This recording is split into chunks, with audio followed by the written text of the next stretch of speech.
आई घ्या ना.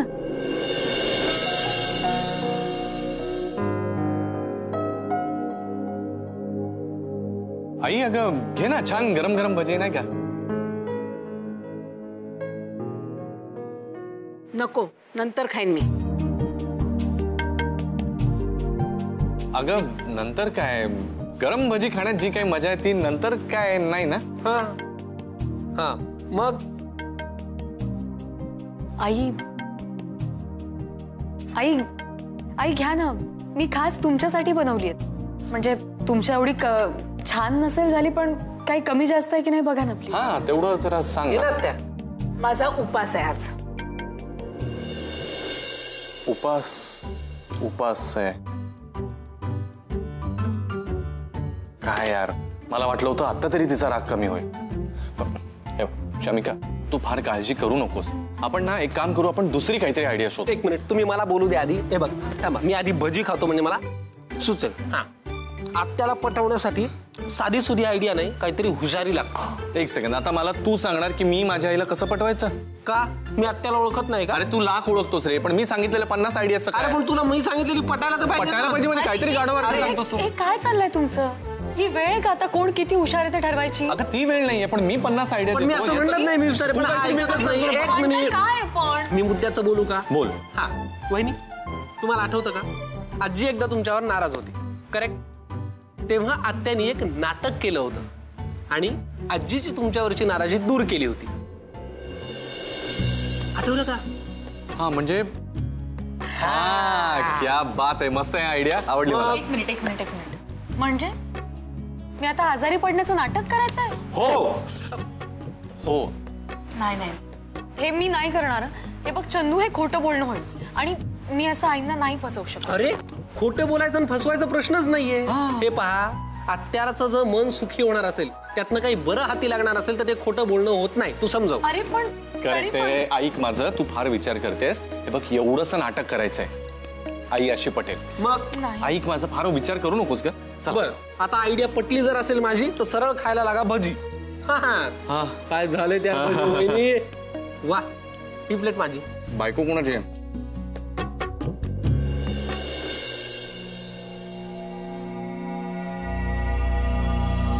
पहला नशा पहला खुमार, नया प्यार है नया इंतजार. अरे रिया, तू वेळेच्या आधी इथे? हे काय काय काय काय काय तुला असं वेळेच्या आधी बघून खूप वाईट वाटतं मला. चल चल, एवढा लवकर येण्याचा अधिकार नाही तुला. उठ उठ. प्लीज जरा शांत राहशील का? मला त्रास नको देऊस प्लीज. त्रासाच्या गोष्टी तू नको करू. तुला असं लवकर आलेलं पाहून आमच्या जीवाला किती त्रास होतो याची कल्पना आहे का तुला? गॉड, हे बघ चंदू, तुझी जर मस्करी करून झाली असेल ना तर प्लीज कृपा करून जरा शांत राहा. मला आत्ता बोलण्याची इच्छा नाहीये. हा प्लीज. ओके सॉरी, मस्करी बंद. आता काय झालं सांगशील का? काय नाही. अरे रिया, आता किलोवर भाव खात बसू नको. सांग ना, तुला सरळ विचारतो ना, मग सांग बरं काय प्रॉब्लेम आहे पटकन.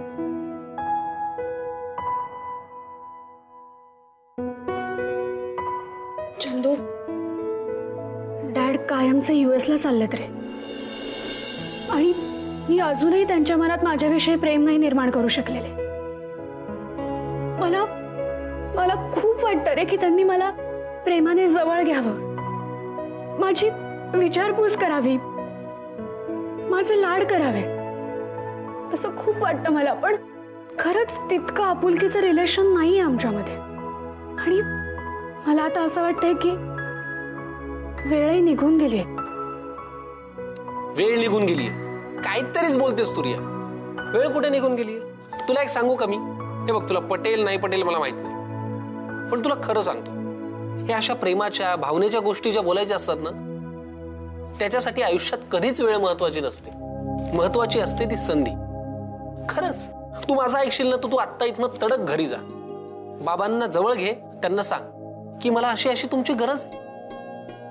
तुला जे जे काही म्हणून वाटतं ना ते सगळं सांग. गॅरंटी आहे माझी, ते तुला 100% जवळ घेतील. खरंच? हा, लेट्स सी. चंदू, तुला मला आणखी एक गोष्ट सांगायची आहे. का सांग ना. एक मिनिट.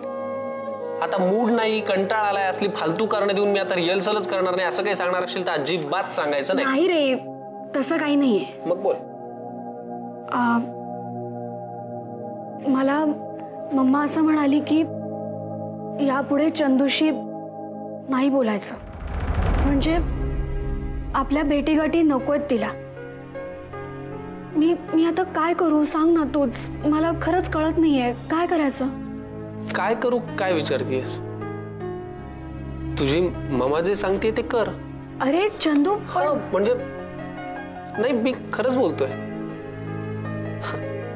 असंही आता आपल्या नाटकाच्या रिहर्सल किंवा नाटकाचा प्रयोग संपल्यावर आपण भेटणार नाही होत ना.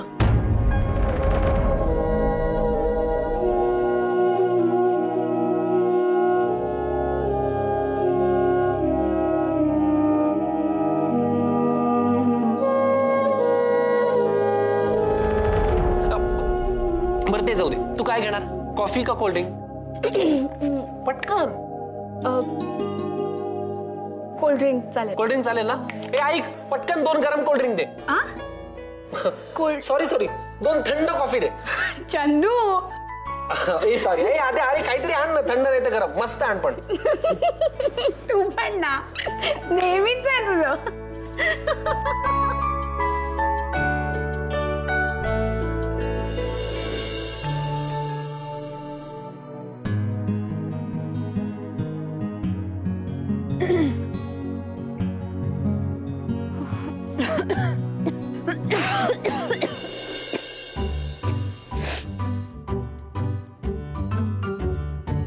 शमिका,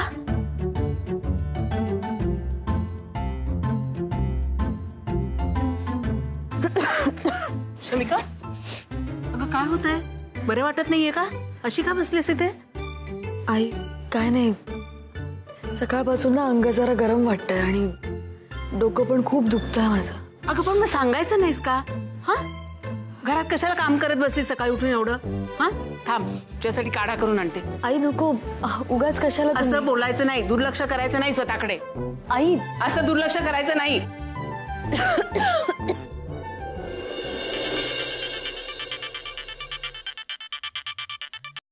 हॅलो. हा अभि, अरे आपला प्लॅन वर्कआउट होतोय. हो अरे मी सांगितलं आईंना की मला बरं नाही वाटत आहे, तर आई लगेच गेल्या सुद्धा किचन मध्ये काढा करायला माझ्यासाठी. हो हो.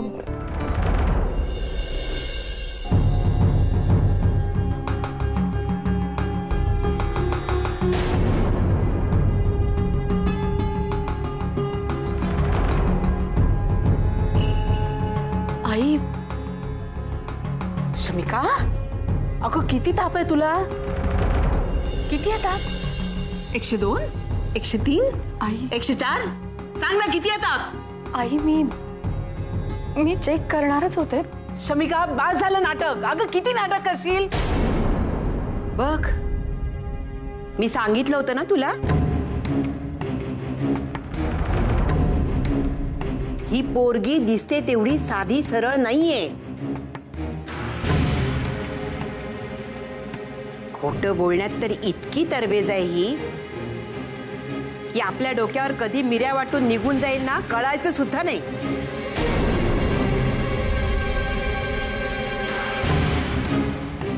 नुसतं गोड गोड बोलणं ठाऊक आहे हिला. तेव्हा पांडुरंगा, काय चाललंय रे बाबा आता या घरात? आई असं खरंच काही नाहीये. शमिका, आता बास झालं.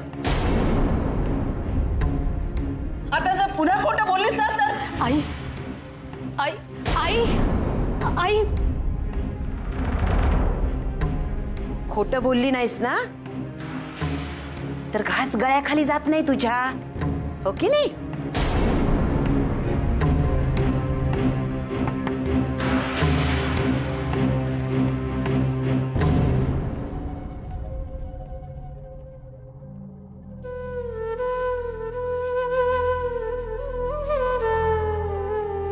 शमिका, तू का सगळ्यांची बोलणी खातेस? अगं तुझा काहीच दोष नाहीये, तरी हे सगळे तुला बोलतात. तू का ऐकून घेतेस? ठीक आहे ग माधुरी, मी जे काय करते ते फार नाहीये. तुझ्या सुखासाठी वाटेल ते करायची तयारी आहे माझी. आणि मला खात्री आहे मी जे काय करते ना ते नक्की पटेल एक दिवस आईंना. बघ तू.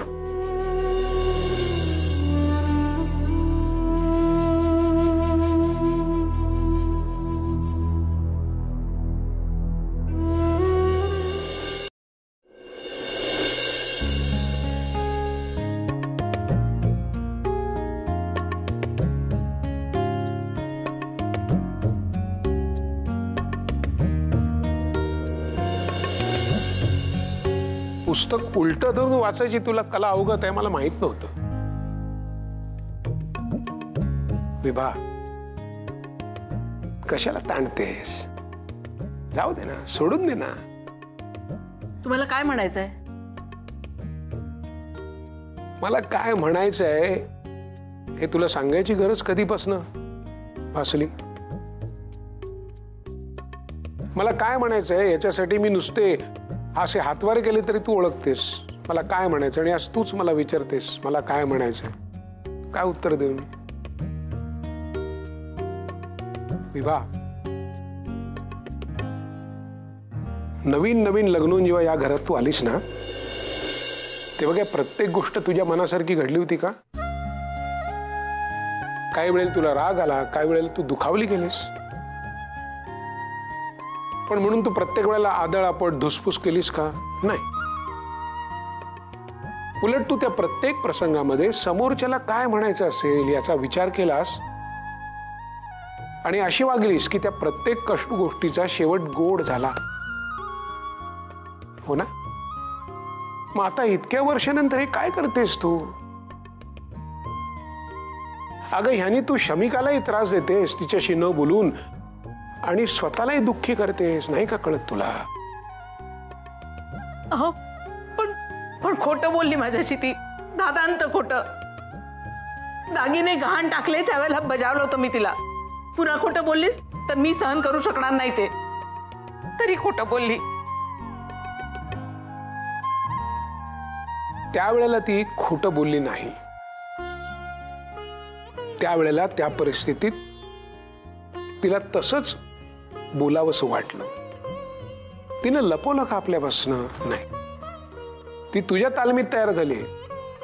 तिला माहिती आहे कुठल्या प्रसंगामध्ये कसं बरोबर वागायचं ते. तेव्हा तिने केलं ते तिच्या दृष्टीने योग्य होतं आणि आज जे तिने केलं ना ते सगळ्यांच्या दृष्टीने योग्य आहे. ती का खोटं बोलली? कोणासाठी बोलली? ती खोटं बोलली आपल्या मुलीसाठी ना, माधुरीसाठी ना. हे पटतंय ना तुला? हो ना? तिच्या खोटं बोलण्यामागची भावना तू जाणून घे ना.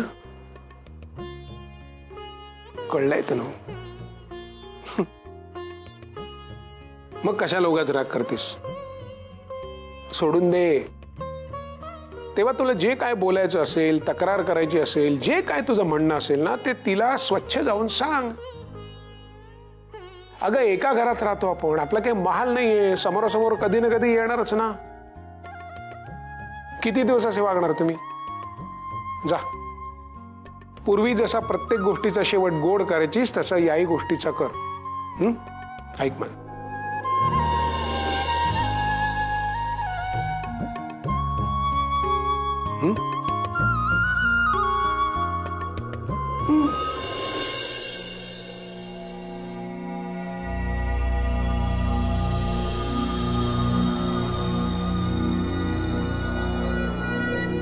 मी काय करू आता? इथे तर सगळंच उलट घडलंय. मला वाटतं मी अभिला फोन करून सांगायला पाहिजे काय झालंय ते.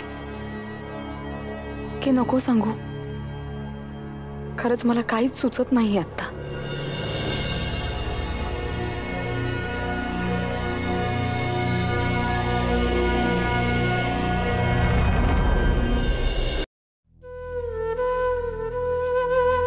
अभि, मगाशी फोनवर तुझ्याशी बोलत असताना आई जेव्हा काढा करायला आत गेल्या होत्या ना तेव्हा मी तुझ्याशी जे काही बोलले ते सगळं ऐकलंय आईंनी, आणि मग सगळंच पितळ उघडं पडलं माझं.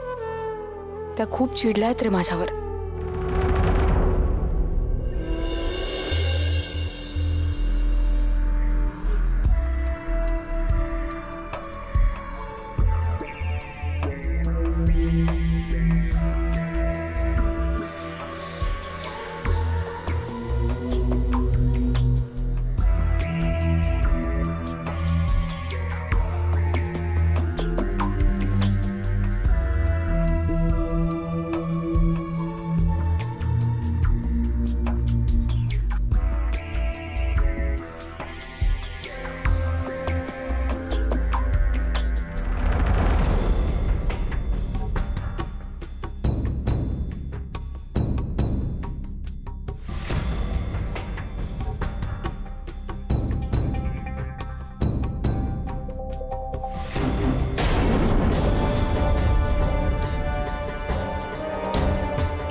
अनिरुद्ध, ते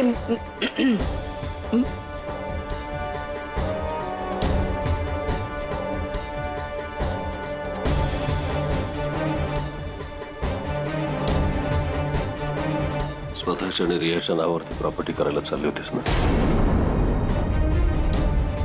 ते हे खोटं विल तू बनवलंस. Aniruddha, Just shut up.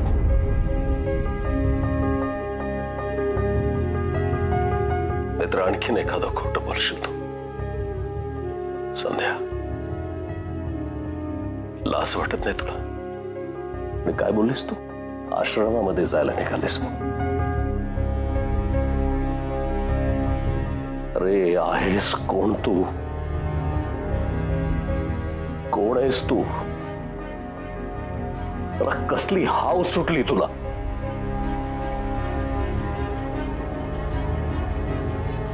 कसली हाव सुटली तुला? जितकी हाव सुटली त्याच्या 1% सुद्धा तुझ्याकडे बेशरम नावाची गोष्टच नाही. कसली निर्लज्ज बाई आहेस का? काय काय माझ्या मुलींचे हक्क हिरावून घ्यायला निघाली होतीस ना तू? काय म्हणालास? मी तुझ्या मुलींचे हक्क? का? रिया तुझी मुलगी नाहीये म्हणून? मी तुझी बायको नाहीये? तिचा आणि माझा हक्क तू हिरावून घेतलास असं मी म्हटलं तर? तू मला बोलतेस? जिथे 20 वर्षापूर्वी जिने मला मारण्याचा प्रयत्न केला ती तू स्वतःच्या हक्कांविषयीच्या, आपल्यातल्या नात्यांविषयीच्या गोष्टी तू बोलतेस.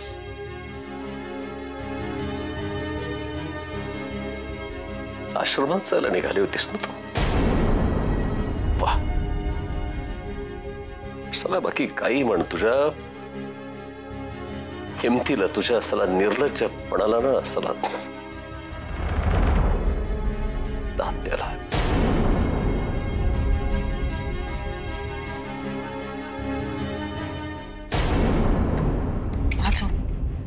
अनिरुद्ध, काय करतोयस? अनिरुद्ध, हात सोड माझा. हात सोड. आज तुझा हात आहे ना संध्या, तो कित्येक वर्षांपूर्वीच मी सोडून दिलेला आहे.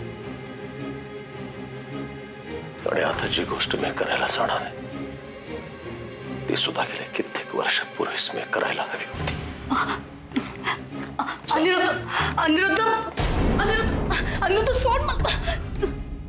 मी इथून गेल्याच्या नंतर मला माझ्या मुलींची कुठल्याही प्रकारची चिंता नकोय संध्या. कारण तू एक अशी बाई आहेस की कुठल्याही थराला जाऊन तू भागू शकतेस याची कल्पना आहे मला. या घराच्या आसपास सुद्धा मी तुला फिरकू देणार नाही.